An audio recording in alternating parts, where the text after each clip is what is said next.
വിലയിരുത്തും. ഞങ്ങൾ കണ്ട സ്വപ്നം, ഞങ്ങൾ ചെയ്ത സിനിമ നന്നായിട്ടുണ്ടോ എന്ന് നിങ്ങൾ പറയും. പിന്നെ ഇതിൽ ഓരോരുത്തരുടെയും പേരെടുത്ത് പറയാനാണെങ്കിൽ സുഹിതേട്ടനായിരുന്നു എൻ്റെ ഏറ്റവും പ്രധാനപ്പെട്ട സപ്പോർട്ട് സിസ്റ്റം. നമ്മൾ ഒന്ന് എപ്പോഴെങ്കിലും ഈ പ്രതിസന്ധികൾ ഉണ്ടായിരുന്നു, തുടക്കം മുതൽ അതിഭീകര പ്രതിസന്ധികളുണ്ടായിരുന്നു. അത് ഇപ്പം ആലോചിക്കുമ്പോൾ അതൊക്കെ തമാശയാണ്.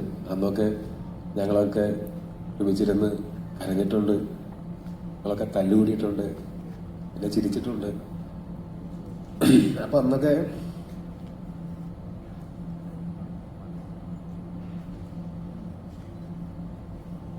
അന്ന് സുഹിതേട്ടനായിരുന്നു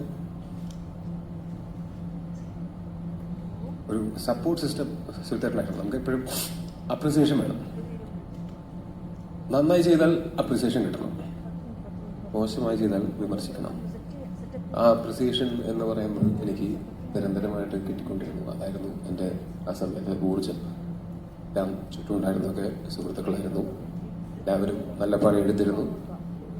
അപ്പോൾ ഇവർക്ക് എല്ലാവരെയും ഒരു ചേട്ടൻ്റെ സ്ഥാനത്ത് നിന്ന് സപ്പോർട്ട് ചെയ്യുകയും, ഇപ്പോൾ ജിതിനാണെങ്കിലും എനിക്കറിയാം ഈ 8 കൊല്ലത്തിനിടയ്ക്ക് ജിതിൻ തകർന്നു പോയിട്ടുള്ള സമയങ്ങളുണ്ടെങ്കിൽ അന്നും സുഹിതേട്ടൻ തന്നെയായിരുന്നു അതിന് കൂടെ ഉണ്ടായിട്ടുണ്ടായിരുന്നുള്ളത് ഞങ്ങൾക്ക് എല്ലാവർക്കും അറിയുന്ന കാര്യമാണ്. അങ്ങനെ പിന്നെ ജിതിനാണെങ്കിലും ഞാൻ അവൻ്റെ അടുത്ത് സിനിമയുടെ പോസ്റ്റ് പ്രൊഡക്ഷൻ ഒക്കെ തുടങ്ങിയ സമയത്ത് ഞാൻ ജിതിൻ്റെ അടുത്ത് പറഞ്ഞു, ജിതിനെ ഞാൻ നിന്നെ ഭയങ്കരമായിട്ട് പ്രഷർ ചെയ്യും, ഞാൻ നിന്നെ ഭയങ്കരമായിട്ട് പുഷ് ചെയ്യും. കാര്യം നീ അങ്ങോട്ട് സിനിമ ഇറങ്ങുന്നത് വരെ യുദ്ധമായിരിക്കും യുദ്ധമായിരിക്കും ഞാൻ പറഞ്ഞത്. യുദ്ധം കാര്യം എന്ന് വെച്ചാൽ ഞാൻ നിന്നെ ടോർച്ചർ ചെയ്യും, നീ എന്നെ വെറുക്കും.